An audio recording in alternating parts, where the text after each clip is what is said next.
விவாஸ் 8888 வருடத்திற்கு பிறகு ஒரு மிகப்பெரிய அதிசயமானது நடக்கப் போகிறது. இதனால கடகராசி நேயர்களுடைய வாழ்க்கையவே புரட்டி போடக்கூடிய வகையில பல முக்கியமான நிகழ்வுகளானது நடக்கப் போகிறது. என்னங்க சொல்றீங்க? அப்படி என்ன அதிசயமானது நடக்கப் போகிறது? அதற்கும் கடகராசி நேயர்களுக்கும் என்னங்க சம்பந்தமானது இருக்கு அப்படின்னு யோசிச்சுட்டு இருக்கீங்களா? அதாவது வரப்போகின்ற ஜனவரி 18ஆம் தேதி கொடூரமான அமாவாசையானது வரப்போகிறது. இந்த அமாவாசைக்கு பிறகுதான் ஜோதிட ரீதியாக பார்க்கும்போது பல முக்கியமான கிரகங்களுடைய மாற்றங்களும் ஏற்படுகிறது. பொதுவாகவே கிரகங்களுடைய மாற்றங்களானது ஒவ்வொரு தனிப்பட்ட மனிதர்களுடைய வாழ்க்கையிலையுமே தாக்கத்தை கொடுங்க. சிலருக்கு சாதகமாக இருக்கும், சிலருக்கு பாதகமான விளைவுகளையும் ஏற்படுத்தும். அந்த வகையில தான் இனி வரப்போகின்ற நாட்கள் கடகராசி நேயர்களுடைய வாழ்க்கையில எப்படிப்பட்ட மாற்றத்தையும் தாக்கத்தையும் கொடுக்க போகுது என்பது குறித்து தான் நம்ம தெளிவாக பார்க்க போறோங்க. இதை விட இன்னொரு அதிர்ஷ்டகரமான வாய்ப்பு என்ன அப்படின்னு கேட்டிங்கன்னா, பொதுவாகவே நம்மில் பெரும்பாலானோருக்கு நம்ம நினைக்கக்கூடிய விஷயங்கள் அப்படியே நடந்தால் நல்லா இருக்குமே அப்படின்னு ஒவ்வொருத்தருமே எதிர்பார்ப்போம் இல்லையா? அந்த வகையில் தான் பார்த்தீங்கன்னா, நீங்கள் நினைச்சது எதுவாக இருந்தாலும் அது உங்களுக்கு அப்படியே நடக்க வேண்டும் என்றால் இந்த அமாவாசை நாளன்று பார்த்தீங்கன்னா உங்களுடைய வீடுகளில் மறக்காம காகத்திற்கு இந்த ஒரே ஒரு சாதத்தை வச்சுட்டு வாங்க. இதன் மூலமாக பாவங்கள் தீர்வதோடு புண்ணியமானது கிடைக்கும், முன்னோர்களுடைய ஆசிர்வாதம் கிடைக்கும், சனி பகவானால் ஏற்படக்கூடிய கெடுபலன்களானது குறைய ஆரம்பிக்குங்க. இப்படி உங்களுடைய வாழ்க்கையில அனைத்து விதமான நன்மைகளும் நடக்க போகிறது. எனவே காகத்திற்கு வைக்கக்கூடிய அந்த சாதமானது என்ன, எந்த நேரத்தில் வைக்கணும் அப்படிங்கிற எல்லா விஷயத்தையும் தெளிவோடு பார்க்கலாங்க.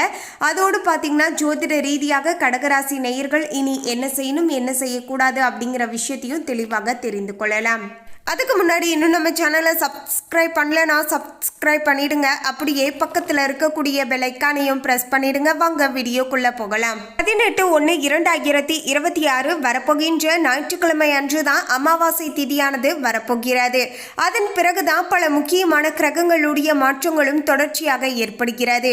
இதை வைத்து தான் வரப்போகின்ற பிப்ரவரி 14ஆம் தேதிக்குள்ள நிச்சயமாக கடகராசி நேயர்களுடைய வாழ்க்கையில இதெல்லாம் ஜோதிட ரீதியாக நடந்தே தீரும் என்றும் கணிக்கப்பட்டு இருக்கிறது. கடகராசி நேயர்களே, கடகராசி மற்றும் கடக லக்னத்தில் பிறந்து இருக்கக்கூடியவர்களுக்கு இனி வரப்போகின்ற நாட்களானது மிகப்பெரிய அளவிலான நல்ல மாற்றத்தை தரக்கூடிய அற்புதமான காலகட்டமாக அமைஞ்சிருக்கு அப்படின்னு சொல்லலாங்க. அதாவது ரொம்ப நாட்களுக்கு பிறகு உங்களுடைய வாழ்க்கையில பல நல்ல மாற்றத்தை நீங்க எதிர்பார்க்கலாம். பெயர், புகழ், அந்தஸ்து, கௌரவம் எல்லாமே கிடைக்க போகிறது அப்படின்னு சொல்லலாங்க. இத்தனை நாட்களாக உங்களை ஏளனமாக பார்த்தவர்கள் கூட இப்போது உங்களை வியந்து பார்ப்பார்கள். அந்த அளவிற்கு உங்களுடைய மதிப்பு மரியாதை எல்லாமே வெளிவட்டாரங்களில் உயரக்கூடிய அளவுக்கு சூழ்நிலைகளானது சாதகமான முறையில் அமைஞ்சிருக்கு அப்படின்னு சொல்லலாங்க. மேலும் பார்த்தீங்கன்னா 7ஆம் இடத்துல 4 கிரகங்களுடைய சேர்க்கையானது அமைஞ்சிருக்குங்க. 5 மற்றும் 10க்கு உடையவர் 7ஆம் இடத்துல இருக்காரு. ஸோ கணவன் மனைவிக்குள்ள இணக்கமானது ஏற்படும். செவ்வாய் வலுத்து இருப்பதால ஆண்கள் வலிமையுடன் இருக்கக்கூடிய நேர காலமாகவே இப்போது அமைஞ்சிருக்குங்க. எல்லா விதத்திலையுமே பார்த்தீங்கன்னா புத்துணர்ச்சியுடன் செயல்படுவீர்கள் அப்படின்னு சொல்லலாம். பொதுவாகவே உங்களுக்குள்ளேயே பார்த்தீங்கன்னா இப்போது தன்னம்பிக்கை, தைரியம் எல்லாமே அதிகரித்து காணப்படுங்க. எதையுமே நம்மளால செய்து முடிக்க முடியும் அப்படிங்கிற ஒரு பக்குவத்துடனும் துணிச்சலுடனும் நீங்க நடந்து கொள்வீர்கள் அப்படின்னு சொல்லலாங்க. மொத்தத்தில் கடகராசி நேயர்களுக்கு கடந்த காலத்தில் இருந்து வந்த பிரச்சனைகள் அனைத்துமே நீங்குவதோடு நல்ல மாற்றமானது ஏற்படக்கூடிய வகையில் சூழலானது திருப்திகரமாக அமைஞ்சிருக்குங்க. அது மட்டும் கிடையாதுங்க, கடகராசி நேயர்கள் பொதுவாகவே உங்களுக்குன்னு சில ஆசைகள் இருக்கும் இல்லையா? அந்த ஆசைகளானது நிறைவேறணும் அப்படின்னு நினைச்சிங்கன்னா இந்த அமாவாசை நாளை மிஸ் பண்ணிடாதீங்க. அமாவாசை நாளன்று பார்த்தீங்கன்னா நம்ம காகத்திற்கு சாதம் வைத்துட்டு வருவதன் மூலமாக நம்முடைய இறந்து போன முன்னோர்களுக்கே நேரடியாக நம்ம சாதம் வைத்த பலனும் புண்ணியமும் நமக்கு கிடைக்க கொடுங்க. காரணம் பார்த்தீங்கன்னா அதுலேயுமே இந்த முறை பார்த்தீங்கன்னா தை அமாவாசையானது வந்திருக்குங்க. அதாவது 12 அமாவாசைகளில் 3 அமாவாசை ரொம்பவே சிறப்பு அப்படின்னு சொல்லுவாங்க. அதில் ஒன்று தான் இந்த தை அமாவாசை. ஸோ இந்த அமாவாசை நாளை மிஸ் பண்ணிடாதீங்க. காகத்திற்கு பார்த்தீங்கன்னா கருப்பு எள்ளு கலந்த சாதத்தை வச்சுட்டு வாங்க.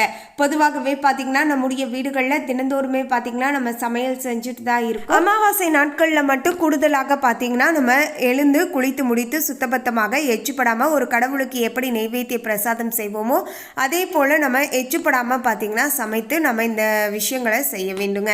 அதாவது சுடு சாதத்தில் 1 ஸ்பூன் அளவுக்கு கருப்பு எள்ளை கலந்து உருண்டையாக பிடித்து அதை பார்த்தீங்கன்னா யாருடைய தாத்தா பாட்டியோ யாருடைய அப்பா அம்மா இல்லையோ அவங்களுடைய கைகளாலேயே எடுத்துகிட்டு போய் காகத்திற்கு வச்சுட்டு வாங்க. அதோடு 1 கிளாஸ் தண்ணீரையும் வச்சுடுங்க.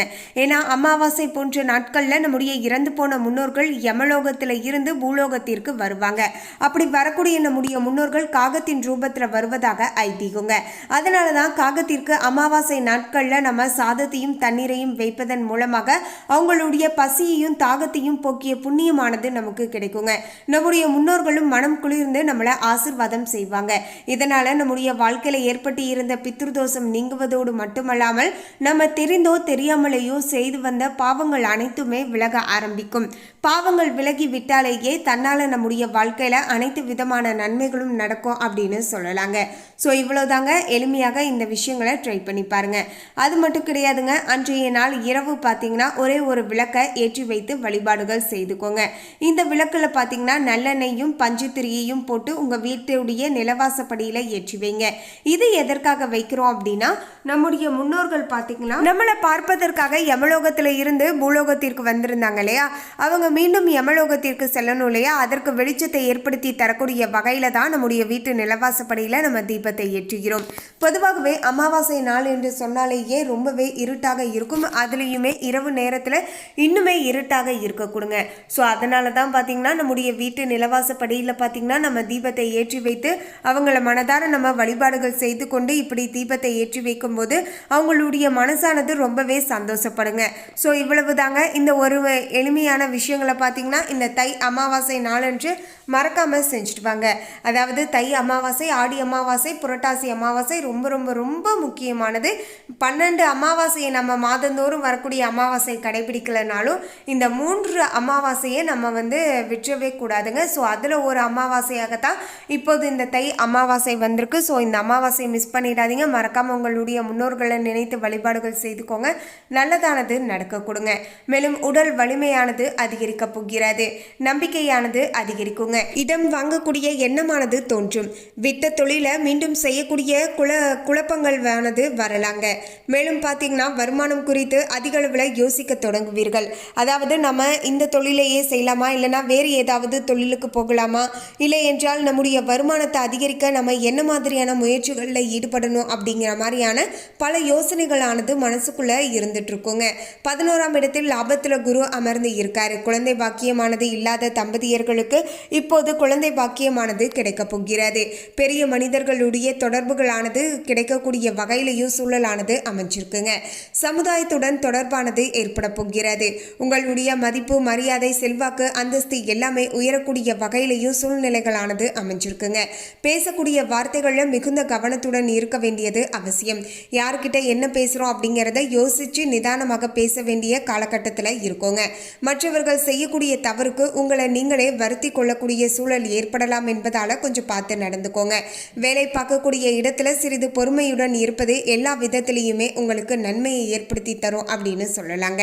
எல்லோரிடமும் கனிவாக பேசுவது எல்லா விதத்திலையுமே நல்லதுங்க. யார்கிட்டையும் பார்த்தீங்கன்னா அதட்டி பேச வேண்டாங்க. யாராக இருந்தாலுமே அவங்களுக்கு உரிய மரியாதையை கொடுத்து பேசுவது தான் நமக்குமே திரும்ப மரியாதையை ஏற்படுத்தி தரும் அப்படிங்கிறதையும் மனசில் வச்சுக்கோங்க. மேலும் கடகராசி நேயர்களுக்கு சின்ன சின்ன ஆரோக்கிய ரீதியான பிரச்சனைகள் வரலாம். அதாவது தோள்பட்டை வலி போன்றவை எல்லாமே வரலாம் என்பதால் கொஞ்சம் பார்த்து நடந்துக்கோங்க. உடல் ஆரோக்கியத்தில் இன்னுமே கொஞ்சம் ஜாக்கிரதையோடு இருந்துக்கோங்க. உடல் வலிமையானது இன்னொரு பக்கம் அதிகரிக்கக்கூடிய வகையிலையுமே இருக்க போகிறது. 7ஆம் இடம் வலுக்க போவதால் எதிரிகளால் நமக்கு நன்மைகளானது நடக்கக்கூடும். எதிரிகளுடன் பேச்சுவார்த்தைக்கு சமரசத்திற்கு வருவார்கள். உங்களுடைய பழைய ஆவணங்களை எடுத்து வைப்பீர்கள். காணாமல் போன ஆவணங்கள் மீண்டும் கைக்கு கிடைக்கப் போகிறது. சனி பாக்கியத்தில் அமர்ந்து இருப்பதால் கோவில்களுக்கு சென்று வரக்கூடிய வாய்ப்புகளுமே இப்போது சாதகமாக அமைஞ்சிருக்கு அப்படின்னு சொல்லலாங்க. 8ஆம் இடத்துல ராகு இருப்பதால் பேராசைகள் வருவதற்கான வாய்ப்புகள் உள்ளதால கவனமாக இருக்க வேண்டியது அவசியம். 2ஆம் இடத்துல கேது வரும்போது வருமானம் வரக்கூடிய இடத்துல தடைகளுமே ஏற்படலாம். முதலீடுகள் செய்வதற்கு முன்பு யோசித்து செய்வது நல்லதுங்க. 1க்கு 2 முறை யோசித்து நிதானமாக செய்ய வேண்டும். இல்லை என்றால் இழப்புகள் ஏற்படுவதற்கான வாய்ப்புகள் ஏற்படலாம்.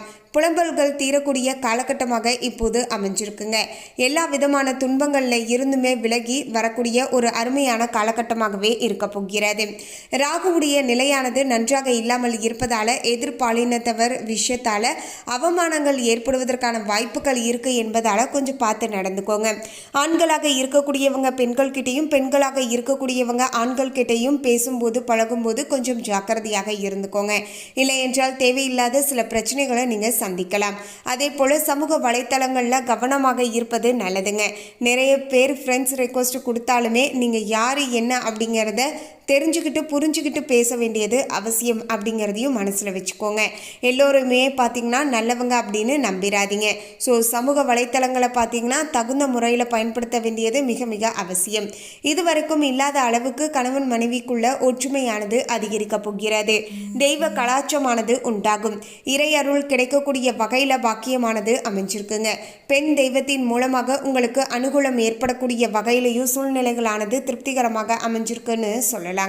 மொத்தத்தில் பார்க்கும்போது பார்த்தீங்கன்னா கடகராசி நேயர்கள் சில இடங்களில் விழிப்புணர்வுடன் ஜாக்கிரதையாக இருந்து கொண்டால் பல இடங்களில் சின்ன சின்ன பிரச்சனைகள் ஏற்படுவதை தவிர்த்து கொள்வதற்கு ரொம்பவே பார்த்தீங்கன்னா உதவிகரமாக இருக்கக்கூடும். மேலும் இந்த தகவலை பற்றிய உங்களுடைய கருத்தை கமெண்ட்ல பதிவு பண்ணுங்க. இந்த தகவல் உங்களுக்கு பிடிச்சிருந்தா லைக் பண்ணுங்க, ஷேர் பண்ணுங்க. இது போன்ற பல சுவாரஸ்யமான தகவலை தெரிந்து கொள்ள சேனலை சப்ஸ்கிரைப் பண்ணிடுங்க. தேங்க்யூ.